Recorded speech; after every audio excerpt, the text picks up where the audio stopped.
আচ্ছা, উনি হচ্ছে এমদাদুল্লাহ মিয়ান। তিনি কৃষি সচিব হিসেবে এখন পর্যন্ত বহাল রয়েছেন।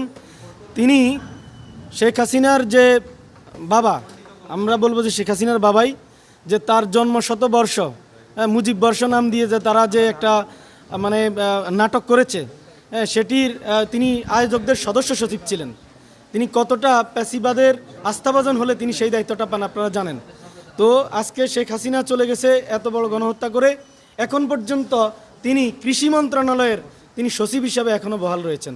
তো এই জন্য তো আমরা যুদ্ধবিগ্রহ করিনি। এইভাবে আমরা 44 জনের তালিকা আমরা কিন্তু দিয়েছি। এখানে আমরা 5 জনের মানে 6 জনের আজকে এনেছি আমাদের সময় স্বল্পতা আর জায়গার স্বল্পতার জন্য। তারপরে উনি হচ্ছেন ডক্টর আজাদ খান। হ্যাঁ উনি হচ্ছে আজাদ খান।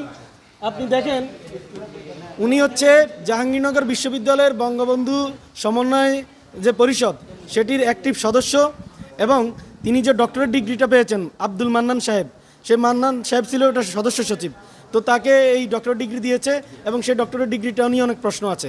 তো উনি কি করেছে, উনি শেখ হাসিনাকে আজীবন প্রধানমন্ত্রী হিসেবে দেখতে চায় এরকম একটা বক্তব্য তিনি দিয়েছেন, এবং সকল ধরনের আলোচনা অনুষ্ঠানে তিনি থাকতেন।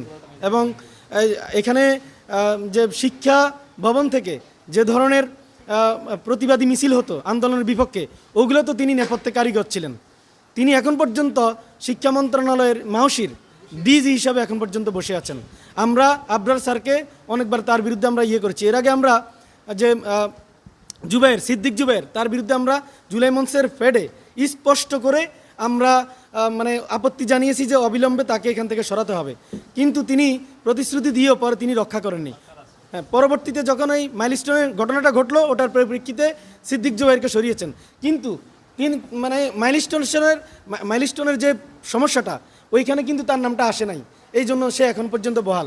এখন আমাদের প্রশ্ন হচ্ছে, একটা ঘটনা ঘটবে তারপরে কি ব্যবস্থা নেওয়া হবে, সে প্রশ্ন আমাদের। এই জন্য আমরা এগুলো তুলে ধরছি। ডক্টর আজাদ খান তিনি ডিজি মাধ্যমিক ও উচ্চ মাধ্যমিক মাহশির অধিদপ্তরের, এখন পর্যন্ত তিনি বহাল আছেন। কিভাবে বহাল আছেন এটা আমরা উপদেষ্টাদের কাছে জানতে চাই। পরবর্তীতে এই যে মাহবুবুর রহমান সাহেব, আপনারা জানেন যে কিছুদিন আগে এটি ভাইরাল হয়েছিল, আপনারা দেখছেন না আপনারা সাংবাদিক ভাইরা, যে মানে মাহবুবুর রহমান সাহেব 35 কোটি টাকার একটা জায়জামেলার মধ্যে তিনি অভিযুক্ত। অর্থাৎ তিনিও কিন্তু মানে ম্যানেজ করে এখন পর্যন্ত বসে আছেন। কারণ কীভাবে কি ম্যানেজ হয় তা আমাদের চেয়ে আপনারা খুব ভালো করে জানেন। এখন এই ধরনের বিষয়গুলো আমরা স্পষ্ট করে জানি যে যেভাবেই ম্যানেজ হোক না কেন, তারা যদি এইভাবে তারা বহাল থাকে, আপনারা দেখেন এই সচিবরা এই আমলাতন্ত্রই কিন্তু 14 সাল, 18 সাল এবং 24 সালের ইলেকশন